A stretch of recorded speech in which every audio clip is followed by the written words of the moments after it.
हो, किती stressed out आहेस हा? रिलॅक्स. मुलांनी सांगितलंय ना, बाहेर बोलवल्याशिवाय जायचं नाही. चिल.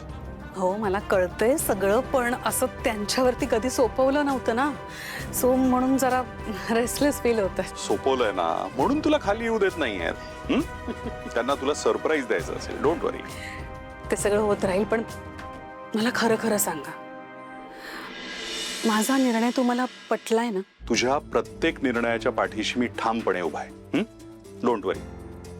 तू एक काम कर ना, तू जरा गेस्ट लिस्ट चेक कर. अरे बापरे, ते राहूनच गेलंय माझं. सगळ्यांना व्यवस्थित आमंत्रण जायला हवीत ना. एक महत्वाचं नाव राहून गेलंय यात. कोणाचं? अहिल्या किर्लोस्कर, हो माझी लहानपणाची मैत्रीण. ठीक आहे, आदित्य पारूची नावं आहेत ना. तू एक काम कर ना, तिला फॉर्मल इन्व्हिटेशनची गरजच नाहीये. तू कॉल कर तिला फक्त. चालेल, तसंच करते.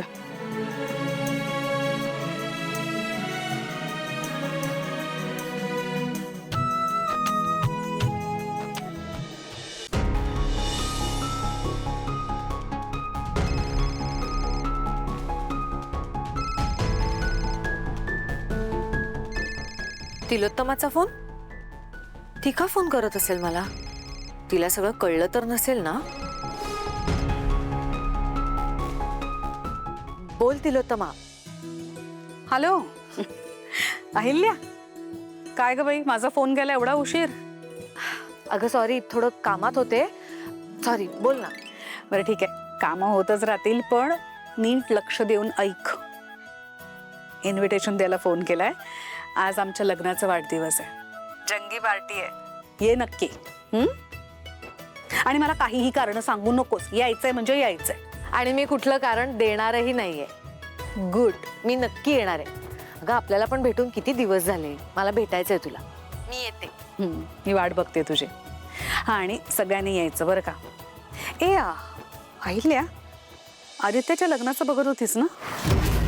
Any good news? अगं मी तुला परत फोन करू? मला ना दुसरा फोन येतो ऍक्च्युली. ओके ओके, हरकत नाही हरकत नाही. पण न विसरता यायचंय आणि सहकुटुंब सहपरिवार यायचंय. Okay, bye bye bye.